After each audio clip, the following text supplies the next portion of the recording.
কলকাতার new market এলাকার মির্জা গালিব স্ট্রিটের একটি আবাসিক হোটেলে অগ্নিকাণ্ডে নিহত ৭ বাংলাদেশিদের মধ্যে রয়েছেন সাতক্ষীরার ২ জন।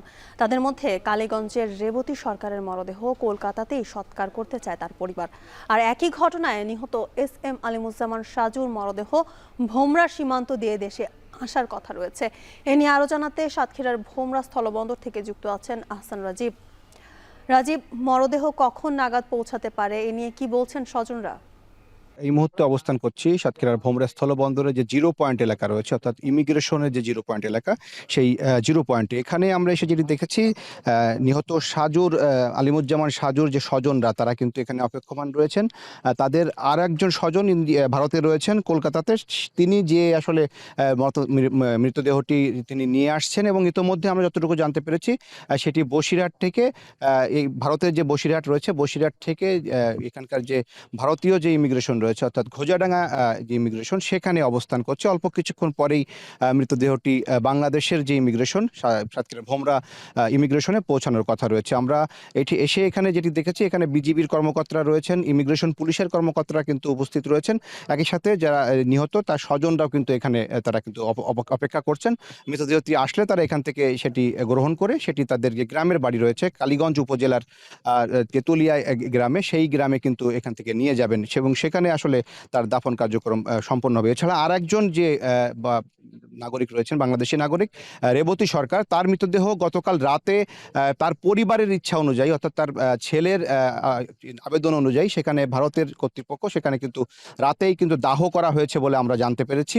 তো এই মৃতদেহটি আসার পরে এখানে আসলে আমাদের যে বাংলাদেশে যে কর্তৃপক্ষ রয়েছে তারা সেটি রিসিভ করবেন এবং সেটি রিসিভ করার পর এখানকার যে আনুষ্ঠানিকতা রয়েছে, অর্থাৎ ইমিগ্রেশন যে কর্তৃপক্ষের যে কার্যক্রম সেটি শেষ করার পর মৃতদেহটি তাদের পরিবারের যে সদস্য তাদের কাছে হস্তান্তর করা হবে এবং তারপরেই তারা মৃতদেহটি এখান থেকে নিয়ে যেতে পারবেন। তবে এটি এখন কিছুটা সময় সাপেক্ষ ব্যাপার, যেহেতু এখানে দুই দেশের ইমিগ্রেশন কর্তৃপক্ষের কার্যক্রম রয়েছে, সেটি কিন্তু কিছুটা সময় লাগতে পারে এমনটি আমাদেরকে জানানো হয়েছে। তবে মৃতদেহটি ইতোমধ্যে ভারতের ঘোজাডাঙ্গা যে বন্দরের যে ইমিগ্রেশন সেখানে পৌঁছেছে বলে আমরা জানতে পেরেছি। সব মিলিয়ে ভোমরা বন্দরে এখানে আমাদের এখানকার যে কর্তৃপক্ষ রয়েছে তারা কিন্তু এখানে অবস্থান করছেন, বিশেষ করে বিজিবি এবং ইমিগ্রেশন কর্তৃপক্ষ তারা কিন্তু অবস্থান করছেন বলে আমরা দেখেছি। একই সাথে এই নিহত আলিমুজ্জামানের পরিবারের সদস্যরা তারা উপস্থিত রয়েছেন। তারা বলছেন যে এখান থেকে মৃতদেহ তারা গ্রহণ করার পর তাদের গ্রামের বাড়ি রয়েছে, গ্রামের বাড়িতে নিয়ে যাবেন এবং সেখানে যে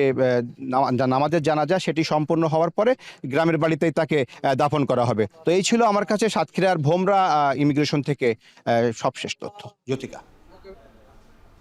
বিস্তারিত জানাতে যুক্ত ছিলেন আহসান রাজীব। ভারতের পশ্চিমবঙ্গের কলকাতার মির্জা গালিব স্ট্রিটের হোটেল শিখাইনে ভয়াবহ অগ্নিকাণ্ডে নিহতদের মধ্যে ৫ জনের মরদেহ বেনাপোল চেকপোস্ট দিয়ে বাংলাদেশে হস্তান্তর করা হবে। এ নিয়ে আরও জানাতে বেনাপোল চেকপোস্ট থেকে যুক্ত হচ্ছেন রিপন হোসেন। রিপন, বেনাপোল চেকপোস্ট দিয়ে বাংলাদেশে কখন নাগাদ মরদেহ হস্তান্তর করা হবে, সবশেষ পরিস্থিতি আমাদের জানাবেন। আমার বাম পাশে যে লাশবাহী গাড়িটি দেখছেন, এটি গতকাল থেকে কিন্তু এখানে অবস্থান করছে। আর কুষ্টিয়ার যে মরদেহগুলো যা রয়েছে তাদের স্বজনরা কিন্তু ইতিমধ্যে আসছে, পথে রয়েছে আমরা যতটুকু জানতে পেরেছি।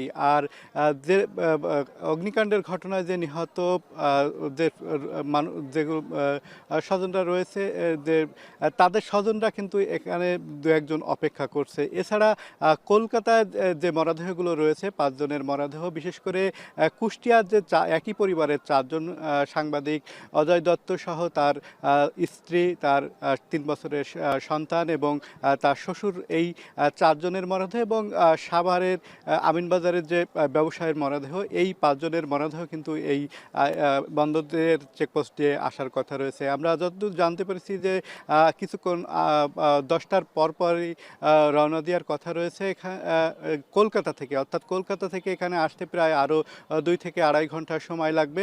তারপরে এখানকার যে আনুষ্ঠানিকতা, সেই আনুষ্ঠানিকতা শেষে কিন্তু স্বজনদের কাছে তাদের মরদেহগুলো হস্তান্তর করা।